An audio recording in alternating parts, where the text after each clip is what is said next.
The new 2023 Ford Escape is the perfect getaway car.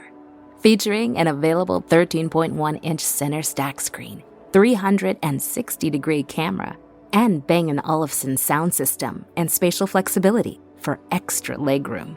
The new 2023 Ford Escape. Learn more at Ford.com. Some models, trims, and features may not be available or may be subject to change. Diablo 4 arrives on June 6th. As the forces of hell gather, only you can stand in their way. Journey across the expansive open world of Sanctuary. Choose from 5 powerful classes to fit your playstyle. Adventure with your friends in 4-player co-op with crossplay and cross-progression on all platforms on June 6th. Hell welcomes all. Pre-purchase now at Diablo4.blizzard.com. Rated M for mature. Tap the banner or visit this episode's page to learn more.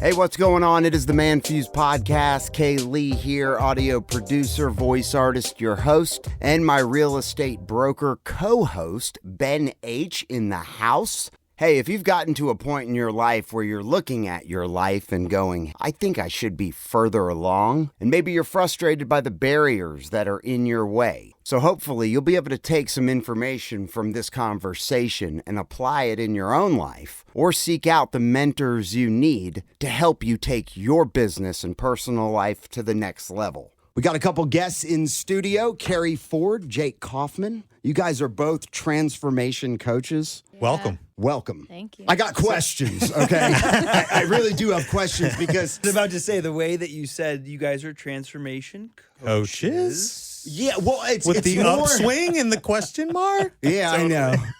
Hey, that's right. Insinuating doubt? No, no, I don't doubt that at all. I was curious as to when you guys met, because I figured it would probably one of two ways. You either like sparks flew, like you're a transformation coach, I'm a transformation coach, or it's like I'm going to keep my fucking eye on you. I don't trust you. You're my competition. You know, and that's kind of, I was like, or it could have been a happy medium. It could have been somewhere in the middle. I just thought that was pretty interesting. Well, how did you guys meet? Or were you both coaches at that time? No, and we met on the gram. We met on Instagram. Ah. The Grizzy Graham. Who slid into whose DMs? She slid into mine. Boom. Girl that knows what she wants. Power chick. That's pretty cool. That's awesome. All right. So did you see he was a transformation coach? I did, and then I decided to hire him. For you?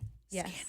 She was trying to get secrets, the But I will secrets of the say, business, right? I was actually working with Ben in real estate at the time. I was trying to get the fuck out of that job because I knew it was not my calling. Right. And so I hired Jake to help me with my vision and the business coaching part. So I'm like, how do I do this? How do I actually create a sustainable living off of coaching? I had tried it before, and so I decided to hire him. I will tell you, even though I slid into his DMs, it was nothing but professional, both of us, because I was not open at the time to a relationship. I was going through healing from a divorce, and so when I hired him, it was 100% professional, and he is a great coach, so he helped me a lot. That's awesome. So now you use some of his trade secrets in applying towards your own clients. That's pretty cool. Yeah, I remember that. I remember the keys. She knows where all the keys are. That's very true. I remember that time too, and you know, being friends with Keri at that time, we would not talk all the time, but we would talk sometimes, and she would tell me kind of like on the DL, like, here's what I'm thinking, here's what I want to do, here's my ideas, like how, you know, I'm trying to figure this out, but I'm gonna do it. I'm gonna do it, Ben. I'm like, hell yeah, you know, I'll hire you. You know what I mean? I used to say that all the time. I'd be like, I'm hired. You know what I mean? Like, done.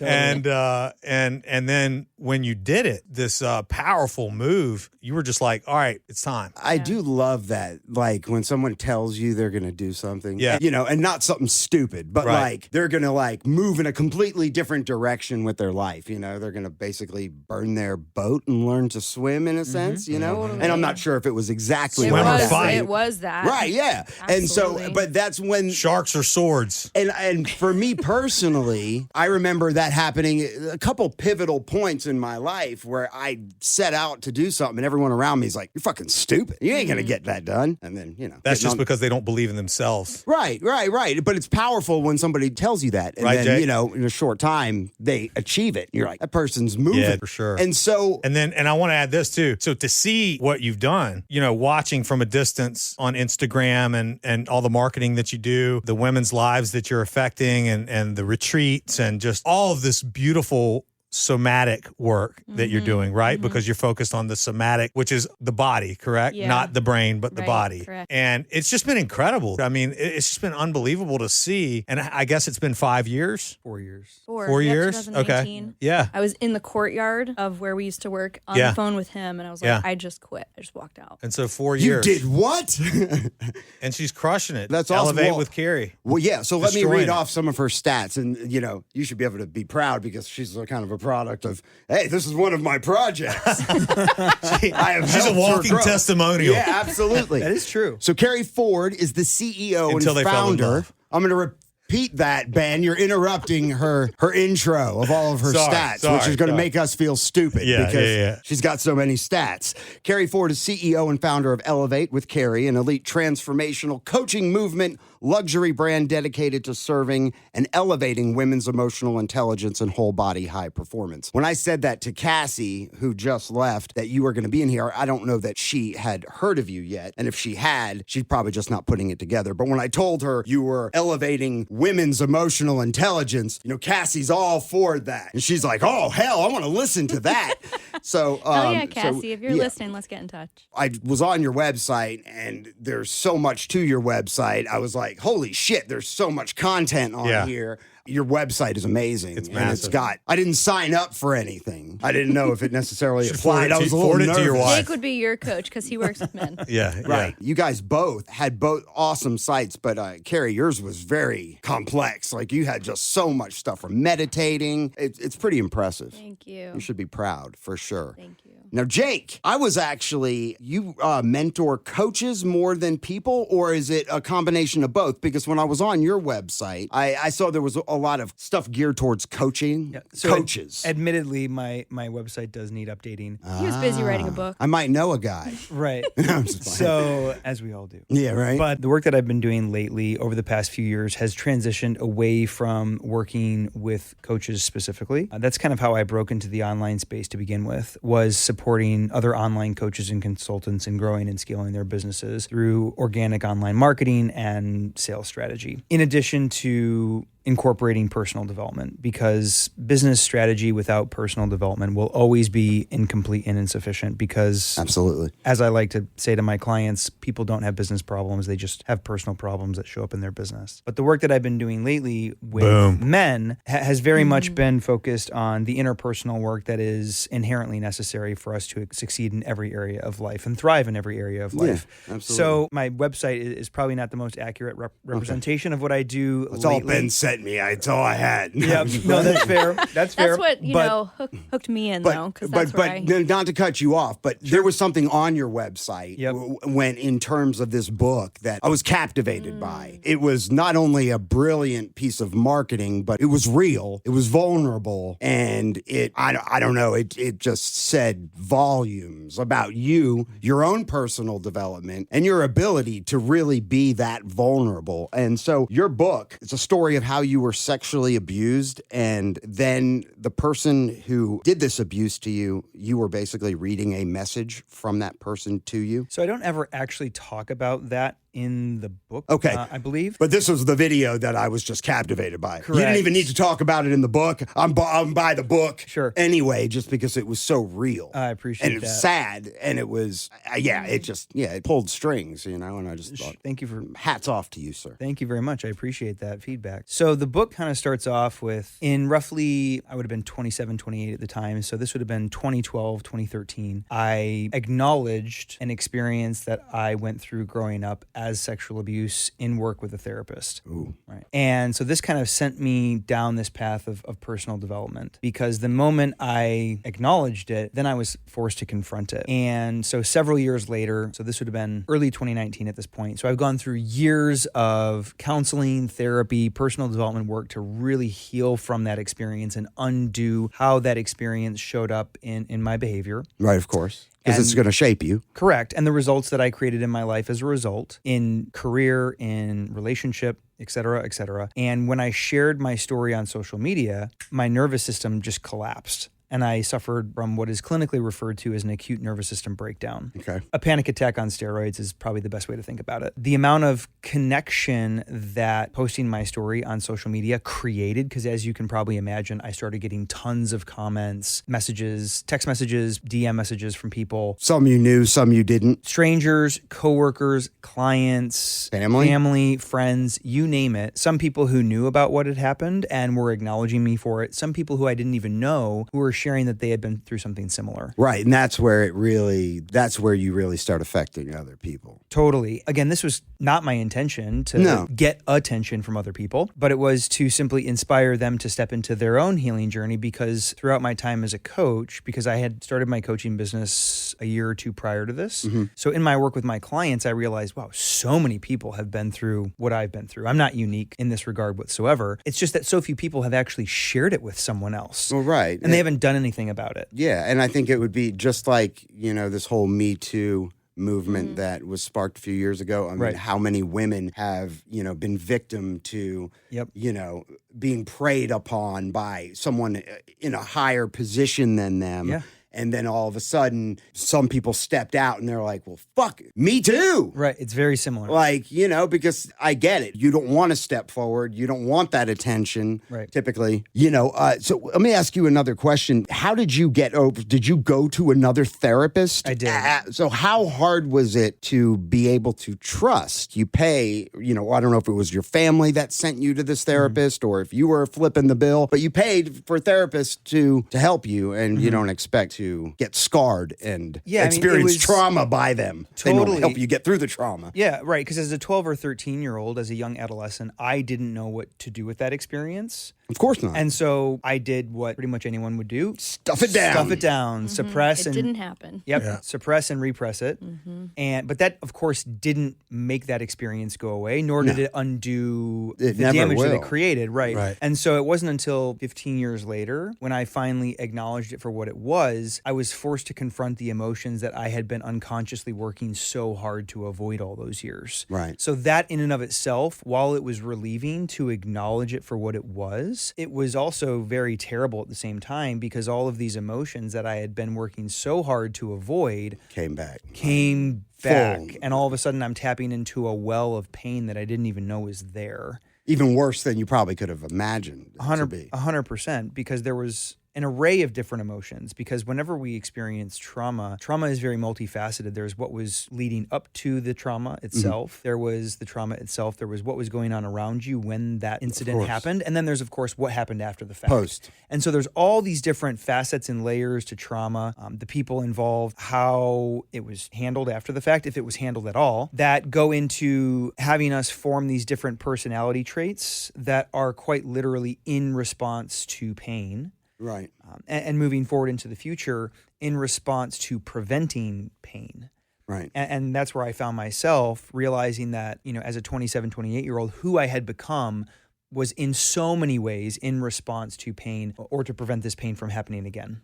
Were you self-aware of kind of how you had become, or was people around you that loved you, friends, were they telling you, this is kind of how you are and it's probably not as good as you can be, or not as, so were you getting that from outside feedback, or did you know inherently, I'm not right, I'm not acting right, I'm not handling things in my life the way that I think? I'm not going to say you weren't healthy, but your vision of yourself as a healthy person. Yeah, it would was a handle little. It was a little bit of both. To be honest with you, I don't know if that made sense. No, absolutely. Totally made sense. It was a little bit of both, but I would say it was more so me coming to terms with having created the life that I said I always wanted. Right. And on some deep inherent level, feeling very empty and unfulfilled, and having to be with the reality of that and ask myself, okay, why do I feel this way? Because I had become a master at hiding, as you can probably imagine. Yeah. I experienced this very traumatic, painful incident. And so I start unconsciously performing and putting on all of these different masks. Of course, I was just about to say masks. You're wearing a mask. And personality literally derives from the word persona, which quite literally means mask. So I start to become the people pleaser. I start to become performer. So I'm overcompensating, 3-sport athlete, excelling in academics, eventually thriving in my career and in finances, climbing the corporate ladder. And from the outside, people are probably like, man, look at this motherfucker. Look at him go. And at the same time, like, he's got the life. But if they really found, and this is where, fake booking. I mean, it's like you can never judge anybody by what they're doing or the way they look, because the people that seem to have it all together sometimes are the most miserable. And you guys probably deal with that. We see it all the time. Yeah, we'll get to that. I have questions about that too.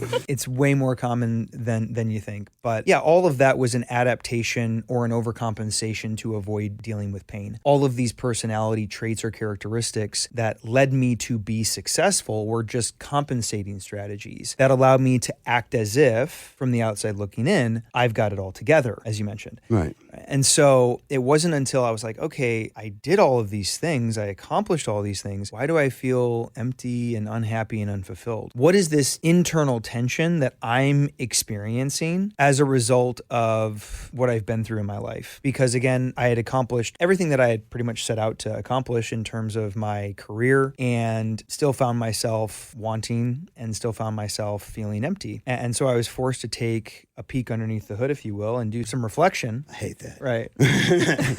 Peeking under the true. hood. Never know what you're going to find under there. When I met Jake, I guess like 3 weeks ago or something, maybe a month ago. You've only met Jake as of 3 weeks ago. Right. And I haven't seen Keri in years since she left, the COVID place where. She's been being tutored by Jake. Well, they came to a mutual A long time ago. a mutual friend of mine and Keri invited us to an event that he was having for his real estate company. And so we came, and Jake was with Keri, and I got to sit down and talk to Jake and meet him and obviously reconnect with Keri. And he gave me this book. And, me in my typical fashion, I was like, cool, man, I'll read it this weekend. You know what I mean? I'll listen to your mixtape, I promise. and then, I woke up the next day and I was like, dang, I told him I was going to read it this weekend. I want to do that, Man, and so I read the book in like 2 days. That's not because it's necessarily an easy read, but it's not incredibly long. It's Doesn't have to be. 144 pages. It's got the recipe for what you need to hear. It's all it takes. But the point is that when I started reading it, not only did I connect with Jake's story, and it's a really riveting book, the way that it's written, the characters and everything. It's just very well done, Jake. But I empathized with him and his experience. And at the same time, it was causing me to reflect on my own life as a boy, as someone who had my own trauma that I had gone, not the same necessarily as Jake, but leading all the way up through my adult life. And I felt like I gleaned so much value from the book, because what Jake did here, you talk about honesty. This book is so honest. I mean, that's what the I'm talking level about. of honesty There's a level of honesty here that, you're almost scared to be dishonest with yourself. Right. Much less anyone else, much less write it in a book. Everyone else. So you're talking about breaking through massive walls to get this stuff on paper. That's what heals people. That's what relates to people. No one wants to hear about your perfect, shiny... But and no one's life is perfect and all shiny, but no one wants to hear all that shit. People want to hear how you overcame, of course, how you thrived. Well, and then it never ends, right? It's ultimately never ending. Even when you get to a certain point, you're at a different point, but it's not like you're there. And so I can identify with you, and we've talked about this a lot on the show.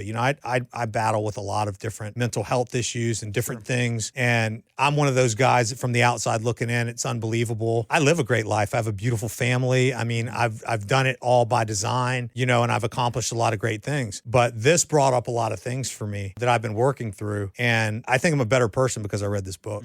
Well, and I'm a better version of myself. I appreciate that. And I hope that we can stay in contact and, you know, talk I love about you. No, I mean, dude, seriously. Start of a bromance. I would, yeah, exactly. For It's real, going to be a bromance for sure. But You want to hold him, Ben? I want to hold your hand. Do you want You to want to sit hold here? Jake? Do you want Keri? No, So you but- and Keri want to switch Get seats? out of here, Keri. But no, I want to express myself genuinely because, like, You are. I want to recommend that everybody listening reads this book. That's awesome. I can't Whether wait you're to a read it. male, a female, I don't think it matters. And Specifically, the guys out there, I think it would really, because you're going to relate with Jake and his struggles. But we all have trauma, And the we book- all have stuff. Yep. That we're struggling with, that we're afraid to mention. We've all got stuff buried down in there from our childhood and our past. It's affecting you today. You know what I mean? And it's affecting your happiness and your capabilities and everything. So the book is called read the book. Let Love In. The pain stops when the truth starts. Yeah. That's deep. Yeah. That's deep right there. Brene Brown says about shame that it needs 3 things to survive: secrecy, silence, and judgment. So you set yourself like free that. the minute you share. Shame. Secrecy, silence, and judgment. It's like the thing you swear you're going to take to the grave. That's the thing you tell people. That's the thing you share. And then everyone steps into the circle and says, fuck, me too. Yeah. Well, and Ben, you pointed out something really important, which I don't think most people understand, which is when you touched on trauma, that we all have trauma, Yeah. whether it's big T trauma like what I experienced with an abuse or an assault. But on some level, we all have emotional trauma. And the reason for that is because trauma is primarily about how we internalized what happened to us, not what actually happened. Yeah. The beliefs and the stories that we made up about ourselves, other people, or the world, and how we fit into the world, how we relate to others in the world. Right. That creates these limitations, that creates this lack of self-esteem that then causes us to develop these compensating strategies that keeps us in a state of performance, and it disconnects us. It causes this fracture in our authentic self. Right. So Carl Jung would refer to this, the famous psychotherapist, as the false self. Okay. Others refer to it as the admired identity, right? That seeks to answer Makes sense. Yeah, that seeks to answer the question, who do I need to be? What do I need to do? And Right. how do I need to be perceived in order to be loved, accepted, and successful? Right. That becomes like the entire ledger for most people. Right. Not who am I authentically and what feels natural to me. Yeah. And I think this is why most people die with so much regret. The number one regret of the dying is that I wish I had lived a life true to myself. Wow. Yeah, and that would be like, I mean, for people that, Yeah. and I can't even imagine, like, you know, being in the closet as someone who relates as gay or homosexual and having to wear that mask and act like, that's just like one of those things where I'm like, how could you not live your authentic self? And whether it be parents or, you know, I mean, that to me just sounds so exhausting and so. Well, and most people don't even realize that they're doing this. That's kind of the big thing. When you're performing, you don't really realize that you're performing because the number one goal of the ego is to maintain the status quo. Right. The false self. And how does it do that? It hides the truth from you. Makes sense. So it's going to convince you that what you're doing, how you're living, is who you are. Real, Right? Right? authentic. My personality is who I am. No, it's not. Your personality is who you've become. And typically what Keri and I have found is your personality, it's absolutely this amalgamation of genuine traits, for sure, but it's also incorporated heavily by these adaptive traits or these compensating strategies that we've taken on in response to pain or in order to prevent ourselves from re-experiencing pain. And so our stance becomes against. We are trying to actively prevent something from happening again.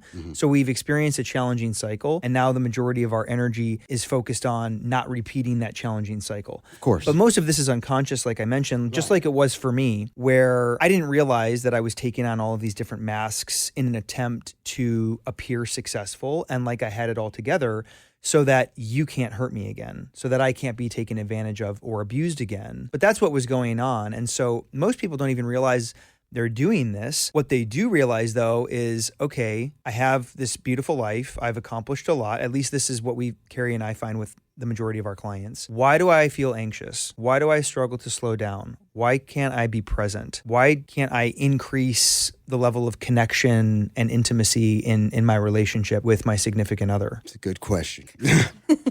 Right, these interpersonal, internal roadblocks that are the source of resistance for so many that prevent people from ascending consistently in the different areas of their life. Hey, thanks for listening to the ManFUzed Podcast. Feel free to join the show with any feedback, comments, praises, love, money, anything by hitting us up at ManFUzed.com or 770-744-5227. You can send a text, leave a message, whatever you want to do. Talk to you tomorrow.